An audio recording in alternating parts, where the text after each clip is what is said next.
യേശുക്രിസ്തുവിന്റെ പരിശുദ്ധമായ നാമത്തിൽ എല്ലാ പ്രിയപ്പെട്ടവർക്കും മോർണിംഗ് ഡ്യൂവിന്റെ പുതിയൊരു പ്രഭാത വചന ധ്യാനത്തിലേക്ക് സ്വാഗതം. കഴിഞ്ഞ ദിവസങ്ങളിൽ നമുക്ക് വളരെ അനുഗ്രഹിക്കപ്പെട്ട ആത്മീക വചന ചിന്തയിലൂടെ കടന്നുപോകാൻ തക്കോണം ദൈവം നമ്മെ സഹായിച്ചല്ലോ. പ്രത്യേകാൽ നമ്മൾ ഈ ദിവസങ്ങൾ ചിന്തിക്കുന്നത് ദൈവത്തിന്റെ ആത്മാവ് നമ്മെ എവിടേക്കൊക്കെയാണ് നയിക്കുന്നത്. കഴിഞ്ഞ ദിവസം നമ്മൾ ചിന്തിപ്പാനിടയായി തീർന്നു, നമ്മുടെ ബലഹീനതകളിൽ നമ്മെ സഹായിക്കുവാൻ കടന്നു വരുന്നതായ ദൈവത്തിന്റെ ആത്മാവ്. അതിൽ പ്രത്യേകമായി നമ്മൾ ഊന്നി സംസാരിച്ചത് നമുക്ക് വേണ്ടവണ്ണം പ്രാർത്ഥിക്കേണ്ടത് എങ്ങനെയെന്ന് അറിയാതിരിക്കുന്നതായ സന്ദർഭങ്ങളുണ്ട്. നമ്മുടെ ഓരോരുത്തരുടെ ജീവിതത്തിൽ ആ സന്ദർഭങ്ങൾ എന്ന് പറയുന്നത് വളരെ അസംഖ്യമായിരിക്കും. അവിടെയെല്ലാം തന്നെ നമ്മെ പ്രാർത്ഥനയിൽ സഹായിക്കുന്നത് ദൈവത്തിൻ്റെ പരിശുദ്ധാത്മാവാണ്. നമ്മൾ അറിയാതെ തന്നെ ദൈവത്തിൻ്റെ പരിശുദ്ധ ആത്മാവ് നമ്മളിൽ വസിച്ചുകൊണ്ട് നമ്മുടെ പേർക്ക് അവൻ ദൈവത്തോട് അപേക്ഷിക്കുന്നു, മധ്യസ്ഥ കാണിക്കുന്നു. അതുകൊണ്ട് തന്നെ നമ്മൾ അറിയാതെ തന്നെ നമ്മുടെ ജീവിതത്തിൽ ദൈവപ്രവൃത്തികൾ നമുക്ക് കാണുവാൻ സാധിക്കുന്നുണ്ട്. അപ്പോൾ ദൈവത്തിൻ്റെ ആത്മാവ് അപ്രകാരം നമ്മെ സഹായിക്കുന്നെങ്കിൽ ദൈവത്തിൻ്റെ ആത്മാവ് മറ്റൊരു തരത്തിലും കൂടെ നമ്മെ സഹായിക്കുന്നുണ്ട്. ആ ഒരു ചിന്തയാണ് ഞാൻ ഇന്ന് നിങ്ങളുമായി പങ്കിടുവാൻ ആഗ്രഹിക്കുന്നത്. ദൈവം നമ്മെ തൻ്റെ ദാനങ്ങളാൽ, ഗിഫ്റ്റുകളാൽ അല്ലെങ്കിൽ വരങ്ങളാൽ നമ്മെ സജ്ജരാക്കി മാറ്റുന്നു. നമ്മൾ സാധാരണയായി ഗിഫ്റ്റ് എന്ന് പറയുന്നത് മറ്റൊരാൾ ഫ്രീ ഓഫ് കോസ്റ്റ് ആയിട്ട് യാതൊരു വിലയും കൂടാതെ നമുക്ക് നൽകുന്നതായ കാര്യങ്ങളെയാണ് നമ്മൾ ഗിഫ്റ്റ് എന്ന് പറയുന്നത്. എന്നാൽ ഇവിടെ ഗിഫ്റ്റ് എന്ന് ഉദ്ദേശിക്കുന്നത് നമുക്ക് ഒരിക്കലും വില കൊടുത്തു വാങ്ങാൻ കഴിയാത്തതായ, അതേസമയം തന്നെ വളരെ വിലപിടിപ്പുള്ളതും ഉപയോഗപ്രദവുമായ കാര്യങ്ങളെയാണ് ഇവിടെ ദൈവത്തിൻ്റെ ആത്മാവ് വരങ്ങൾ എന്ന് പറഞ്ഞിരിക്കുന്നത്. സാധാരണയായിട്ട് അങ്ങനെയുള്ള കാര്യങ്ങളെ നമ്മൾ വരങ്ങൾ എന്ന് തന്നെയാണ് വിളിക്കാറുള്ളത്. ഗിഫ്റ്റ് എന്ന് പറയുമ്പോൾ സമ്മാനം എന്നുള്ള ഒരു അർത്ഥം കൊണ്ടുണ്ടല്ലോ. എന്നാൽ ഇവിടെ സമ്മാനം എന്നുള്ള അർത്ഥമല്ല, എന്നാൽ അതിൻ്റെ ഒരു നേച്ചർ അങ്ങനെ തന്നെയാണെന്ന് നമുക്ക് തോന്നുന്നുണ്ട്.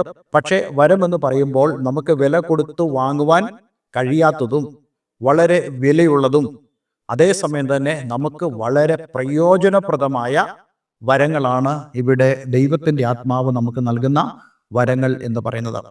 സാധാരണയായിട്ട് ഈ ഒരു ചിന്ത പലരും ചിന്തിക്കാറില്ല. അല്ലെങ്കിൽ വരം എന്ന് പറയുമ്പോൾ അതൊന്നും എനിക്ക് ലഭിക്കത്തില്ല, അതിൻ്റെ ആവശ്യം എനിക്കുണ്ടാകുന്നില്ല, എനിക്ക് എന്തെങ്കിലും ആവശ്യം വരുമ്പോൾ അപ്രകാരം വരങ്ങളുള്ള ആളുടെ അടുക്കലേക്ക് ഞാൻ ചെന്ന് ആ വരങ്ങൾ ഞാൻ അനുഭവിക്കും എന്ന് നമ്മൾ ചിന്തിക്കാറുണ്ട്. പക്ഷേ നമ്മൾ അങ്ങനെയല്ല ചിന്തിക്കേണ്ടത്.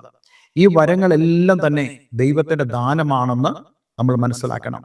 സാധാരണയായിട്ട് ഞാൻ ഈ വിഷയത്തെക്കുറിച്ച് പറയാറുള്ളത്, ഒരു കൃഷിക്കാരൻ അവന് എങ്ങനെ കൃഷി ചെയ്യണമെന്നറിയാം. അവൻ്റെ ചിന്തകളിൽ നല്ല പദ്ധതികളുണ്ട്. അടുത്ത പ്രാവശ്യം വിള ഇറക്കേണ്ടതിനെ കുറിച്ച് അവൻ്റെ ഹൃദയത്തിൽ പല പദ്ധതികളുണ്ട്. പക്ഷെ അതെല്ലാം തന്നെ തനിക്ക് എക്സസൈസ് ചെയ്യണമെങ്കിൽ അല്ലെങ്കിൽ അത് പ്രായോഗികമാക്കണമെങ്കിൽ തനിക്ക് ഉപകരണങ്ങൾ ആവശ്യമാണ്. അതിന് സഹായമായി തനിക്ക് പ്രവർത്തിക്കാൻ കഴിയുന്നതായ ഉപകരണങ്ങൾ, അവയെ നമ്മൾ ആ ഒരു അടിസ്ഥാനത്തിൽ തന്നെ ഇവിടെ നമ്മൾ അതുമായി ബന്ധപ്പെടുത്തിക്കൊണ്ട് പറയുന്നത് ഗിഫ്റ്റുകൾ എന്നുള്ളതാണ്. അതായത് ദൈവത്തിൻ്റെ പദ്ധതികൾ അല്ലെങ്കിൽ ദൈവത്തിൻ്റെ അനുഗ്രഹങ്ങൾ നമ്മുടെ ജീവിതത്തിൽ പ്രാക്ടിക്കലാകുവാൻ, പ്രായോഗികമാകുവാൻ നമ്മെ സഹായിക്കുന്നതാണ് ഈ വരങ്ങൾ എന്ന് പറയുന്നത്. മാത്രമല്ല ഈ വരങ്ങൾ നമുക്ക് പരിശുദ്ധാത്മാവ് നൽകുന്നതാണെന്നുകൂടെ നമ്മൾ മനസ്സിലാക്കണം. പക്ഷേ ഈ കാര്യങ്ങളെക്കുറിച്ചൊക്കെ നമ്മൾ സംസാരിക്കുന്നതിന് മുമ്പ് ഞാൻ നിങ്ങളെ യോഹന്നാന്റെ സുവിശേഷം 14-ാം അധ്യായം അതിൻ്റെ 16-ാം വാക്യത്തിലേക്ക് ഒന്ന് കൊണ്ടുപോകാൻ ആഗ്രഹിക്കുന്നുണ്ട്. എന്നാൽ ഞാൻ പിതാവിനോട് ചോദിക്കും, അവൻ സത്യത്തിൻ്റെ ആത്മാവെന്ന മറ്റൊരു കാര്യസ്ഥനെ എന്നേക്കും നിങ്ങളോട് കൂടെ ഇരിക്കേണ്ടതിന് നിങ്ങൾക്ക് തരും. നോക്കൂ, ദൈവത്തിൻ്റെ ആത്മാവ് ദൈവം നമുക്ക് നൽകിയിരിക്കുന്നത് നമ്മോടുകൂടെ എന്നേക്കും ഇരിക്കേണ്ടതിന് വേണ്ടി, എന്നേക്കും. അപ്പോൾ അതിൻ്റെ അർത്ഥം കർത്താവ് യേശുക്രിസ്തുവിൽ വിശ്വസിക്കുന്നതായ ഒരു വ്യക്തി, അതായത് യേശുക്രിസ്തുവിനെ കർത്താവെന്ന് വായ്കൊണ്ട് ഏറ്റുപറയുകയും ഹൃദയം കൊണ്ട് വിശ്വസിക്കുകയും ചെയ്യുന്ന ഒരു വ്യക്തിയുടെ ഉള്ളിൽ അല്ലെങ്കിൽ ആ വ്യക്തിയോടുകൂടെ പരിശുദ്ധാത്മാവ് എപ്പോഴും കൂടെ ഇരിക്കുമെന്നുള്ള ഒരു വലിയ പ്രോമിസാണ് നമുക്കിവിടെ കാണാൻ കഴിയുന്നത്. ഈ ഒരു കാര്യം നമുക്ക് വിശ്വാസത്തോടുകൂടെ അനുഭവിക്കാൻ സാധിക്കും. നമ്മളോടുകൂടെ ദൈവത്തിൻ്റെ പരിശുദ്ധാത്മാവ് ഉണ്ട് എന്നുള്ള ആ ഒരു തിരിച്ചറിവ് നമുക്ക് ഉണ്ടാകുവാനിടയായിത്തീരും. പക്ഷേ ഇവിടെ കൊടുത്തിരിക്കുന്നതായ ഒരു പ്രധാനപ്പെട്ട വാക്യമുണ്ട്. ആ വാക്യത്തിലേക്കാണ് ഞാൻ നിങ്ങളുടെ ശ്രദ്ധയെ ഇന്ന് തിരിക്കുവാനും ആഗ്രഹിക്കുന്നത്. 1 കൊരിന്ത്യർ 12-ാം അധ്യായം അതിൻ്റെ 7-ാമത്തെ വാക്യം.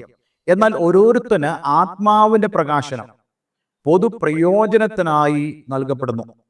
അപ്പോൾ ആത്മാവിന്റെ പ്രകാശനം എന്ന് പറയുന്നത് നമ്മോടുകൂടെ വസിക്കുന്നതായ ദൈവത്തിന്റെ ആത്മാവ് പ്രകാശനം ചെയ്യപ്പെടുന്നു. അതായത് മാനിഫെസ്റ്റേഷൻ എന്നാണ് ഇംഗ്ലീഷിൽ കൊടുത്തിരിക്കുന്നത്. അതിനർത്ഥം ഈ ആത്മാവിന്റെ ഒരു പ്രകടനം, അവ നമ്മുടെ ഉള്ളിൽ ഉണ്ട് എന്ന് നമ്മൾ അറിയുന്നതായ, അല്ലെങ്കിൽ മറ്റുള്ളവർ അറിയുന്നതായ ഒരു പ്രകടനം. ഈ ഒരു വിഷയത്തിൽ പല ആളുകൾക്കും ചില അഭിപ്രായ വ്യത്യാസങ്ങളൊക്കെ ഉണ്ട് എന്നെനിക്കറിയാം. കാരണം ചില ആളുകളൊക്കെ, അല്ലെങ്കിൽ വളരെ കൂടുതൽ ആളുകൾ ചിന്തിക്കുന്നത്, ഒരുവനിൽ ദൈവത്തിന്റെ ആത്മാവ് ഉണ്ട് എന്നറിയുന്നത് മാനിഫെസ്റ്റേഷനിലൂടെയാണ്, അതായത് പ്രകടനങ്ങളിലൂടെയാണ്. അതായത് ഒരാൾ അന്യഭാഷ പറയുമ്പോൾ മാത്രമാണ് അദ്ദേഹം പരിശുദ്ധാത്മാവിന്റെ നിറവുള്ളവൻ എന്ന് നമ്മൾ ചിന്തിക്കാറുണ്ട്. അതേപോലെ തന്നെ ആ ഒരു വ്യക്തി രോഗശാന്തിയുടെ ശുശ്രൂഷ ചെയ്യുമ്പോഴോ, ഭൂതങ്ങളെ പുറത്താക്കുന്നതായ പ്രവൃത്തി ചെയ്യുമ്പോഴോ, അല്ല വളരെ ആഴത്തിലുള്ള വചന ശുശ്രൂഷ അദ്ദേഹം നിർവഹിക്കുമ്പോഴോ, ആത്മാവിൽ അദ്ദേഹം വ്യാഖ്യാനിച്ച് വളരെ അനുഗ്രഹിക്കപ്പെട്ട ആഴമുള്ള ദൈവിക സ്പർശിയായിട്ടുള്ള ദൂത് സംസാരിക്കുമ്പോഴോ, നമ്മൾ അതിനെ പരിശുദ്ധാത്മാവിന്റെ മാനിഫെസ്റ്റേഷൻ, പ്രകടനങ്ങൾ എന്ന് പറഞ്ഞ് ആ വ്യക്തിയിൽ പരിശുദ്ധാത്മാവ് ഉണ്ടെന്ന് നമ്മൾ പലപ്പോഴും ഐഡന്റിഫൈ ചെയ്യാറുണ്ട്. ഈ ഒരു കാര്യം സത്യം തന്നെയാണ് എന്നുള്ളതിൽ എനിക്ക് യാതൊരു സംശയവുമില്ല. പക്ഷേ നമ്മുടെ ജീവിതത്തിൽ മാനിഫെസ്റ്റേഷനുകൾ ഇല്ലെങ്കിലും, അതായത് ദൈവത്തിന്റെ ആത്മാവിന്റെ ഇപ്രകാരമുള്ള പ്രകടനങ്ങൾ സംഭവിക്കുന്നില്ലെങ്കിലും, ദൈവത്തിന്റെ ആത്മാവ് നമ്മോട് കൂടെ ഉണ്ടെന്നുള്ള തിരിച്ചറിവിൽ നമുക്ക് ജീവിക്കാൻ സാധിക്കണം. അല്ലെങ്കിൽ എന്താണ് സംഭവിക്കുന്നത്? ആ ഒരു പ്രത്യേക മാനിഫെസ്റ്റേഷൻ സംഭവിക്കുന്ന സമയത്ത് മാത്രമേ ആ വ്യക്തിയിൽ ദൈവത്തിന്റെ പരിശുദ്ധാത്മാവ് ഉള്ളൂ എന്ന് നമ്മൾ തിരിച്ചറിയുന്നു. പക്ഷെ അങ്ങനെയല്ല വേണ്ടത്. നമ്മുടെ ജീവിതത്തിൽ ഒരു പ്രത്യേക മാനിഫെസ്റ്റേഷൻ ഉണ്ടെങ്കിൽ മാത്രമേ ദൈവത്തിന്റെ പരിശുദ്ധാത്മാവ് നമ്മളിൽ ഉള്ളൂ എന്ന് നമ്മൾ ചിന്തിച്ചാൽ, വാസ്തവത്തിൽ ദൈവത്തിന്റെ പരിശുദ്ധാത്മാവോടൊപ്പമുള്ള ആ ജീവിതം നമുക്ക് ആസ്വദിക്കുവാനോ, പരിശുദ്ധാത്മാവോടൊപ്പമുള്ള ജീവിതം നയിക്കുവാനോ നമുക്ക് സാധിക്കുകയില്ല. ഇവിടെ എല്ലാം തന്നെ കർത്താവ് യേശുക്രിസ്തു പറഞ്ഞ വളരെ വ്യക്തമായൊരു ആത്മീക ദൂതുണ്ട്. അത് നമുക്ക് എല്ലാവർക്കും അറിയാവുന്നതാണ്. സത്യത്തിന്റെ ആത്മാവ് വരുമ്പോഴോ അവൻ നിങ്ങളെ സകല സത്യങ്ങളിലും വഴി നടത്തും, പാപത്തെക്കുറിച്ചും നീതിയെക്കുറിച്ചും ന്യായവിധിയെക്കുറിച്ചും നിങ്ങൾക്ക് ബോധം വരുത്തും, നിങ്ങളുടെ ജീവിതത്തോട് ദൈവത്തിന്റെ പരിശുദ്ധാത്മാവ് സംവാദിച്ചുകൊണ്ടിരിക്കും. ഇതെല്ലാം കർത്താവ് യേശുക്രിസ്തു പരിശുദ്ധാത്മാവ് നമ്മുടെ ജീവിതത്തിൽ ഉള്ളതിന്റെ തെളിവായിട്ട് തന്നെ പറഞ്ഞിട്ടുണ്ട്. നമുക്ക് ഓരോരുത്തർക്കും നമ്മുടെ ജീവിതത്തോട് ദൈവത്തിന്റെ പരിശുദ്ധാത്മാവ് ഇടപെടുന്നത്, ചില തെറ്റുകളിൽ നിന്നൊക്കെ നമ്മളെ ഡൈവേർട്ട് ചെയ്ത് കൊണ്ടുപോകുന്നത്, പലപ്പോഴും നമ്മളെ കറക്റ്റ് ചെയ്യുന്നത്, ദൈവത്തിന്റെ വചനം വായിക്കാനും അതുപോലെ പ്രാർത്ഥിക്കുവാനും ദൈവത്തെ ആരാധിക്കുവാനും നമ്മെ പുഷ് ചെയ്യുന്നത്, നമ്മെ തെള്ളുന്നത്, അല്ലെങ്കിൽ നമ്മെ പ്രേരിപ്പിക്കുന്നത് നമുക്ക് അനുഭവിക്കുവാൻ പരിശുദ്ധാത്മാവിന്റെ സാന്നിധ്യത്തിന്റെ തെളിവായി നമുക്ക് പറയാൻ സാധിക്കും. എന്നാൽ മാനിഫെസ്റ്റേഷൻ എന്ന് പറയുന്നത് അത് എപ്പോഴും സംഭവിക്കുന്നതല്ല, പ്രത്യേകമായ സന്ദർഭങ്ങളിൽ സംഭവിക്കുന്നതായ കാര്യമാണ്. ഈ മാനിഫെസ്റ്റേഷനെ കുറിച്ചാണ് ഈ 1 കൊരിന്ത്യർ 12:7 നമുക്ക് വായിക്കാൻ കഴിയുന്നത്. എന്നാൽ ഓരോരുത്തന് ആത്മാവിന്റെ പ്രകാശനം പൊതുപ്രയോജനത്തിനായി നൽകപ്പെടുന്നു. ഇവിടെ ഈ കൊടുത്തിരിക്കുന്ന വാക്യത്തിന്റെ അർത്ഥം എന്താണ്? ഒരു വ്യക്തി പ്രവചിക്കുന്നു, അത് ഒരു മാനിഫെസ്റ്റേഷനാണ്. ഒരു വ്യക്തി ഒരു രോഗിയെ തൻ്റെ കൈവച്ച് പ്രാർത്ഥിച്ച് സൗഖ്യമാക്കുന്നു, അത് ഒരു മാനിഫെസ്റ്റേഷനാണ്. പക്ഷെ ഇവിടെ വളരെ വ്യക്തമായി നമുക്ക് കാണാൻ കഴിയുന്നു, ഇത് ഒരിക്കലും ആ വ്യക്തിയുടെ പ്രൊമോഷന് വേണ്ടിയല്ല, ആ വ്യക്തിയെ പുകഴ്ത്താനല്ല. പക്ഷെ പലപ്പോഴും എന്താണ് സംഭവിക്കുന്നത്? നമ്മുടെക്കിടയിൽ അങ്ങനെയുള്ള കാര്യങ്ങൾ സംഭവിക്കുമ്പോൾ നമ്മൾ വ്യക്തികളെ പുകഴ്ത്തും. ഇപ്പോൾ ഞാൻ സണ്ണി ബ്രദർ അല്ലെങ്കിൽ സണ്ണി പാസ്റ്റർ, ഞാൻ പ്രാർത്ഥിച്ചു രോഗികളെ സൗഖ്യമാക്കി, അല്ലെങ്കിൽ ഭൂതങ്ങൾ വിട്ടുപോയി എന്നൊക്കെ നിങ്ങൾ കാണുകയാണെങ്കിൽ, പലപ്പോഴും ആളുകൾ പറയുന്നത് സണ്ണി പാസ്റ്റർ പ്രാർത്ഥിച്ചാൽ രോഗികൾ സൗഖ്യമായി തീരും. നോക്കൂ, എൻ്റെ പേര് പറഞ്ഞുകൊണ്ടാണ് അവിടെ പറയുന്നത്. പക്ഷെ ഇത് ഒരിക്കലും വേദവസ്ഥ പ്രകാരമല്ല. മറിച്ച് എന്താണ് ദൈവത്തിന്റെ വചനം പറയുന്നത്? ദൈവത്തിന്റെ വചനം പറയുന്നത് ഇത് പൊതുപ്രയോജനത്തിന് വേണ്ടിയാണ്. ഒരു വ്യക്തിയിൽ ദൈവത്തിന്റെ പരിശുദ്ധാത്മാവ്, അല്ലെങ്കിൽ ഒരു വ്യക്തിയിൽ കൂടെ ദൈവത്തിന്റെ പരിശുദ്ധാത്മാവ് മാനിഫെസ്റ്റ് ചെയ്യുന്നതേ ഉള്ളൂ. അവിടെ ഒരു പൊതുപ്രയോജനമാണ് ഉണ്ടാകേണ്ടത്. എന്താണ് അവിടുത്തെ പൊതുപ്രയോജനം എന്ന് പറയുന്നത്? നോക്കൂ, യേശുക്രിസ്തു രോഗികളെ സൗഖ്യമാക്കിയ സ്ഥലങ്ങളിലെല്ലാം എന്താണ് സംഭവിച്ചത്? നോക്കൂ, ആ ജനമെല്ലാം ദൈവത്തെ മഹത്വപ്പെടുത്തിയെന്നാണ്. അവർ ദൈവത്തിന്റെ നാമത്തിനാണ് മഹത്വം കൊടുക്കുന്നത്. പലപ്പോഴും യേശുക്രിസ്തുവിനെ അവരിൽ ഒരാളായിട്ട് അവർ കാണുന്നുണ്ട്.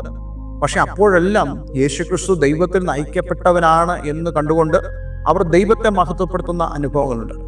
അതുപോലെ യേശുക്രിസ്തുവിനെ തന്നെ മഹത്വപ്പെടുത്തുന്ന അനുഭവങ്ങളും നമുക്ക് കാണാനും കഴിയുന്നുണ്ട്.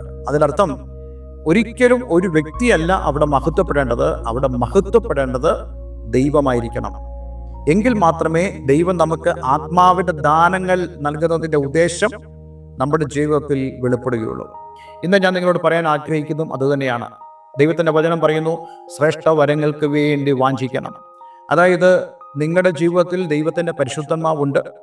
എന്നാൽ അതേസമയം തന്നെ നിങ്ങളുടെ ജീവിതത്തിൽ പരിശുദ്ധാത്മാവ് ഉള്ളപ്പോൾ തന്നെ നിങ്ങൾ ദൈവിക കാര്യങ്ങളെ പ്രവർത്തിക്കുവാൻ ആഗ്രഹിക്കുമ്പോൾ ദൈവം തൻ്റെ ദാനങ്ങളാൽ നിങ്ങളെ നിറയ്ക്കുവാൻ ഇടയായിത്തീരും. അടുത്ത ദിവസങ്ങളൊക്കെ എന്തൊക്കെയാണ് ഈ വരങ്ങളെന്ന് ചില സ്പെസിഫിക്കേഷൻസ്, ചില പ്രത്യേകമായ വരങ്ങൾ ചൂണ്ടിക്കാണിച്ചുകൊണ്ട് ഞാൻ നിങ്ങളോട് സംസാരിക്കാൻ ആഗ്രഹിക്കുന്നുണ്ട്. അപ്പോൾ നമുക്ക് കൂടുതൽ കാര്യങ്ങൾ ഇത് സംബന്ധിച്ച് മനസ്സിലാക്കാൻ ഇടയായിത്തീരും.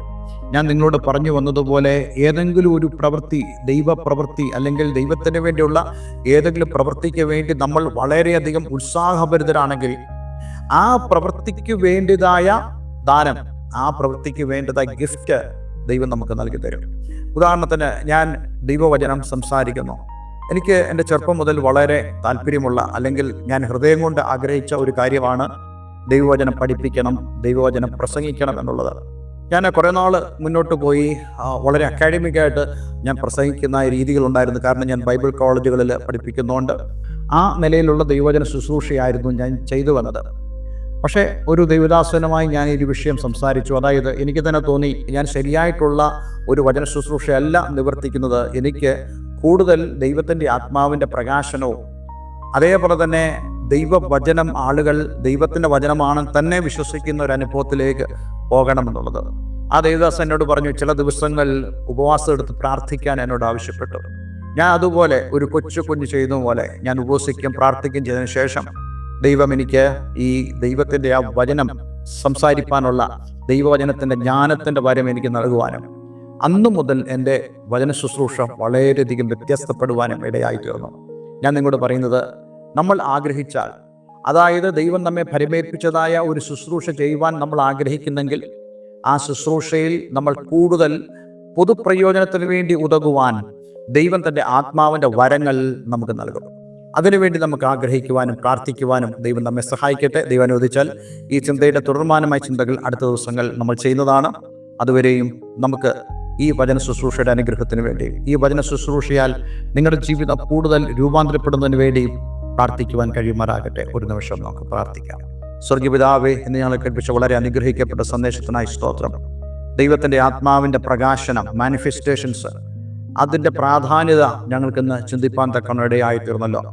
കർത്താവേ, എന്നെ കേൾക്കുന്ന പ്രിയമുള്ളവർ ദൈവത്തിൻ്റെ ആത്മാവ് അവരോടുകൂടെ ഇരിക്കുന്ന അനുഭവവും അതേപോലെ തന്നെ ദൈവത്തിൻ്റെ ആത്മാവിൻ്റെ മാനിഫെസ്റ്റേഷൻസ്, പ്രകടനങ്ങൾ അവരുടെ ശുശ്രൂഷകളിൽ ദൈവത്തിന് വേണ്ടിയുള്ള അവരുടെ സേവനങ്ങളിൽ വെളിപ്പെടുവാൻ ഇടയാക്കണമെന്ന് പ്രാർത്ഥിക്കുന്നു. പ്രാർത്ഥന കേട്ടതിനാൽ നന്ദി.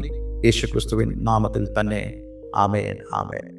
ഇന്നത്തെ വചന ശുശ്രൂഷ നിങ്ങളുടെ ജീവിതത്തിൽ വളരെ അനുഗ്രഹപ്രദമായി തീർന്നു എന്ന് ഞാൻ വിശ്വസിക്കുന്നു. ദയവായി ഈ സ്ക്രീനിൽ കാണുന്ന ഫോൺ നമ്പറിൽ ഞങ്ങളെ വിളിക്കുക. നിങ്ങളുടെ പ്രാർത്ഥന വിഷയങ്ങളെ ഞങ്ങളെ അറിയിക്കുക. ആത്മീയമായ കൂട്ടായ്മയ്ക്ക് നിങ്ങൾക്ക് ആഗ്രഹമുണ്ടെങ്കിൽ അതിന് ഞങ്ങളെ കോൺടാക്റ്റ് ചെയ്യാവുന്നതാണ്. എല്ലാവരും ദൈവം അനുഗ്രഹിക്കട്ടെ. Have A nice day. God bless you all.